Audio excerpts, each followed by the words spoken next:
Hello, everyone, and welcome back to the Real Positive Girl podcast. My name is Sabrina. Happy Tuesday to you all. I hope that you're having a fantastic day, whether your day is just starting now or if your day is in the middle or towards the end. I hope that it's absolutely fantastic. And just a reminder that if your day is not going well, that you could always take the 5-minute reset, which is just to take at least 5 minutes by yourself, more if you have more time, of course, but take at least 5 minutes by yourself to come back to baseline, to kind of just restart your day, take a break to just shake off any heavy emotions, any sour feelings that you may have, maybe even take some time to problem solve whatever's getting in your way, whatever's dragging you down, you know what I mean? Also, I always suggest making a quick list of at least 4 things that you are grateful for. This will just help to humble you and really remind you of things that are super important to you, that actually bring you joy and care in the world, and not focus so deeply into whatever negativeness is happening to you, around you, or what have you. But the most important part of the 5-minute reset is to take the time to go through what's kind of bringing you down and be able to walk away feeling at least neutral, if not positive, about the rest of your day. Because the last thing you want to do is to take your negative attitude and have a cloud of negativeness and try to spread it around anyone else that's in your life, because it's not fair to drag others down when you are feeling down. That is not right. Misery loves company, but let's not go and spread that around you need everyone else to feel bad because you are feeling bad. That's not generous. That is not generous at all. So just remind yourself that during the 5-minute reset, you need to take the time to get out of that funk so you can at least get through the rest of your day feeling neutral, knowing that tomorrow could be a very good day, that you could salvage the rest of your day at least a little bit to be able to get through it, and know that there are so many things to be grateful for. Just a reminder also, I'm not trying to diminish anyone's feelings because you might be having the worst day of your entire life. But just remember, there are still so many shining lights in your life to really be happy about, to embrace, that can help carry you through the negative, bad, troubling time that you are going through. But, always in the end, I hope that you're having a pretty good day. Again, happy Tuesday. Just a reminder that this week we're talking about how to rest. And today, Tuesday, we're going to talk about how to slow down and enjoy life. So let's go ahead and just jump right in. With rest comes taking the time to slow our lives down and really enjoy what we are doing. And it's important to take the time to actually enjoy the life we are building for ourselves. We work so hard, we put so much energy into our work, even into things that are not necessarily, advancing our financial status, but those hobbies that we love and enjoy, and, the work to help others and be there for other people, and, kind of build our lives, build our small, big, giant, medium empires, if you will. And if we don't take the time to actually slow down and enjoy it, then it was all for nothing, right?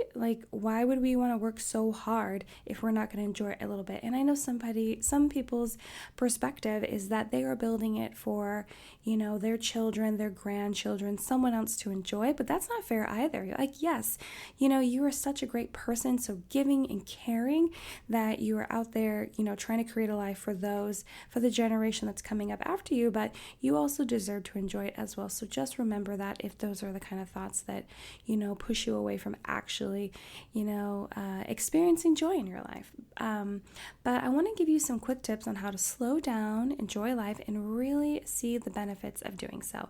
So first, you should actually acknowledge how productive you are and know that taking small breaks or not letting things get done quite as quickly as normal is totally fine.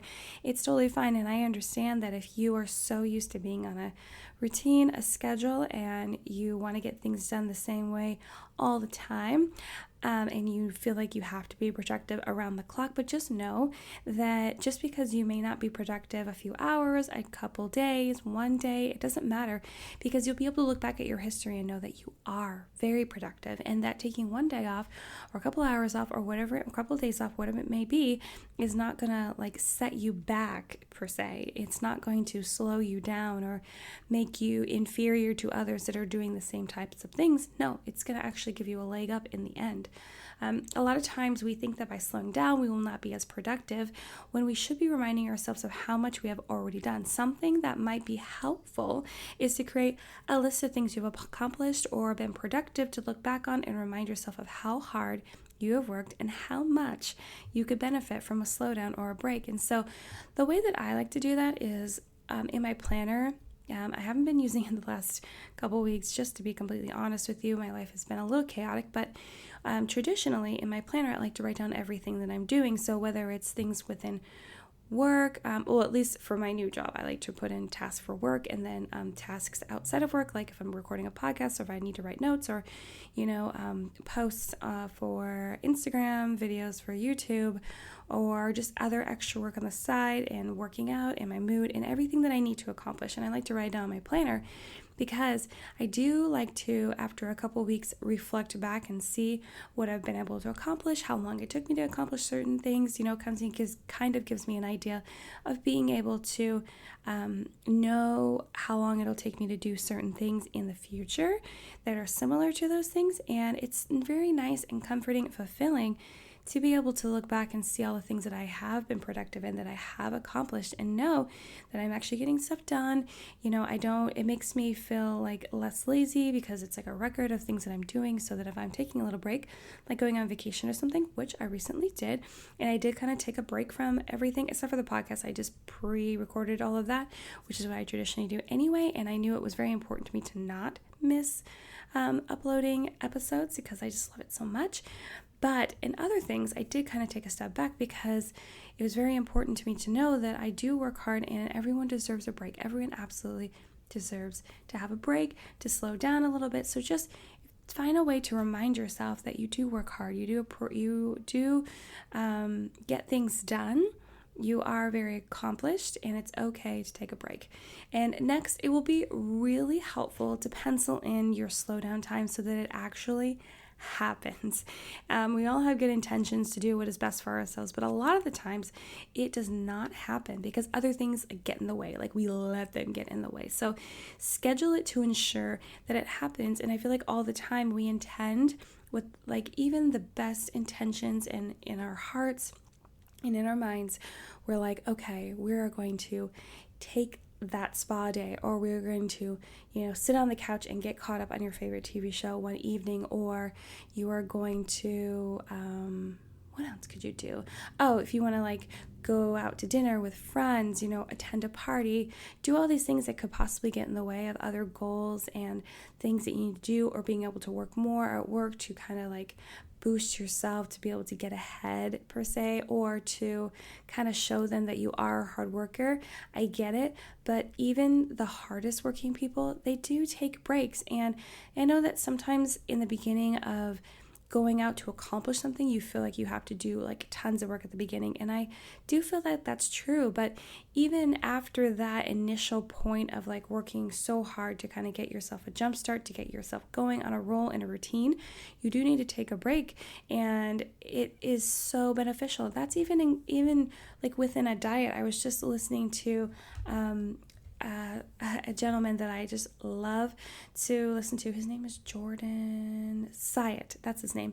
And you can find him on Instagram and on his podcast and YouTube channel. But Jordan Syatt was talking about how it is actually beneficial that when you're in some sort of diet, weight loss phase, it is important to take a break despite how much progress that you are making, because, you don't want to dive too far in, because you will end up just burning out. And that happens within weight loss and dieting, and that happens in work, that happens in everything in your life, and you don't want to just be like that shooting star that just burns out all of a sudden because you're giving every piece of your energy and not taking those breaks, slowing down just a little bit, just to take a look around and see how things are coming along. Because also I feel like an important part of slowing down is to actually be able to analyze what's going on and be able to see if there's any problems, anything you need to fix along the way, so you're not blindsided when you get to some sort of elevated level milestone goal within your whole journey and plan and realize, crap, I should have slowed down a little bit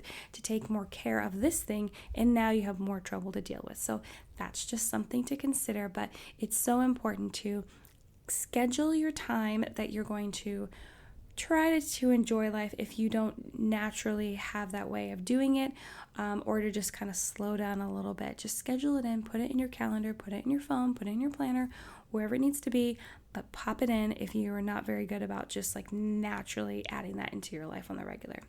Something I love to do something I love to do to really enjoy life is to just sit still and observe what is around me. And some people might call this like people watching, or just being out in nature or the world, enjoying the environment. And it will be different for everyone because everyone has a different sense of like what that stillness, what that quiet, even if you want to call it like meditation, will be. I truly enjoy even doing this in my own home. So a lot of times, if I'm just feeling overwhelmed or anxious, I will sit and just enjoy the quiet. Like maybe my house isn't necessarily like dead quiet because we do have a teenager, almost teenager, that's sometimes loud, and I have a husband and a dog and a cat. But a lot of times I can just sit in my living room without the TV on, no music going, not even on my phone, and just like listen to the sounds happening outside my house, listen to the sounds happening inside my house, kind of gives me an insight of what the rest of my family is doing, like listening to my animals. Like sometimes I'll actually key into the fact that my cat is like talking to other cats through the screen door at the back of our house. That's kind of funny. I'll be able to listen and hear my dog kind of like making those murmurs while he's dreaming. I'll be able to listen in on my husband kind of having a conversation with himself. He does it a lot when he's like thinking out loud. I know a lot of people do that, but even just taking the time to listen to my breathing and just really kind of connect in that moment right then and there, you're slowing down, you're enjoying life, and you're truly just like being right there, present, ever present in the moment, so you can truly enjoy it and understand what your life is about, as opposed to like go, go, go and being distracted constantly. So take deep breaths, listen to the everyday noises you may miss while constantly wearing headphones or blasting the television, and take notice of small details you may not pay attention to normally. And this will help you enjoy the very present. And don't forget to have fun. I spoke on flexibility last week, and I want to reiterate that it's important. It's a very important skill in life to have. Maybe you feel like having fun will take away from possible productivity, but by switching up your routine a bit, being flexible, and just trying something different, it could help your mind think better, problem solve better, and just have pure enjoyment in life. And we all deserve to have fun, no matter how hard you work. Even if you don't feel like you're working hard enough, you still deserve to have fun. You still deserve to have those sparks of joy just come into your life. And I understand how being flexible can be really tough if you feel like your life is so rigid and so based on routine, and your day is the same in and out every single day all the time. What an even better excuse for you to like pop in some excitement and fun because you want to shake it up a bit. It can help you just kind of readjust, try something new, and maybe by shaking it up, like new things will be clear, new opportunities, and your heart will be more full, you'll be more relaxed, and you'll be able to tune in even better to whatever you're working on. That's what I truly believe. So remember to add in some fun and some actual enjoyment in your life. And now you may find it difficult to achieve this in the beginning, like actually slowing down and enjoying life and being present, which is why it is important to give yourself grace and patience. You may stumble a bit and not fully slow down or really live in the moment appropriately, but just keep trying. This is what will help you the next time you try. And don't ever give up on yourself. You have to give yourself patience. You have to, how you give people in your life, your friends, your family, your children, your pets, patience, people out on the street, patience when they're not necessarily doing everything right, or they make mistakes or what have you. You give them patience, you give them grace.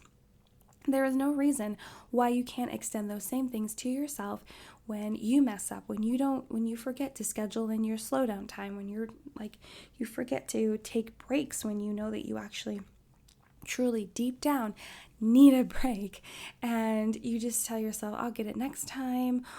Just forgive yourself, be like, okay, you know what? I missed this time. This is the next opportunity that I can do it, I can fit it in, I can actually make it happen, I know it'll be beneficial to me. Just continue to tell yourself that you're going to continue working on it.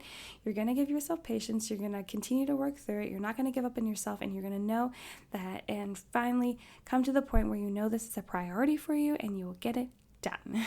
And lastly, remember to tell yourself, especially if you are a perfectionist or people pleaser, that busier is not better. That is such a negative societal norm that needs to be done away with. Like, we are not here to work ourselves into the ground. We are here to be grateful for what we have and continue to work for and receive. We are here to live life fully and with joy. So I just want you to know, like, I definitely had a mindset at some point in my life where I believed that busier is better. I just want to continue to keep busy. And for me personally, and maybe for a lot of you out there, being busy was actually just a culprit in kind of masking my depression and anxiety, because I needed a really big distraction, and found that by staying busy and, being involved with many things and, trying new things all the time and just continually having chores and work pile up, I was able to kind of like deflect the feelings of anxiety and even having panic attacks and feeling depression and all these other things. Not that those things like creep up and actually have to deal with those emotions, because I kept myself so distracted, but it's important for us to, know that busier is not better. It's important to tackle the things that are creeping up into our minds, those emotions, those feelings, those difficult discussions we need to have with ourselves and with others, so that we can actually continue to grow and become the best person that we want to be and that we know we can be.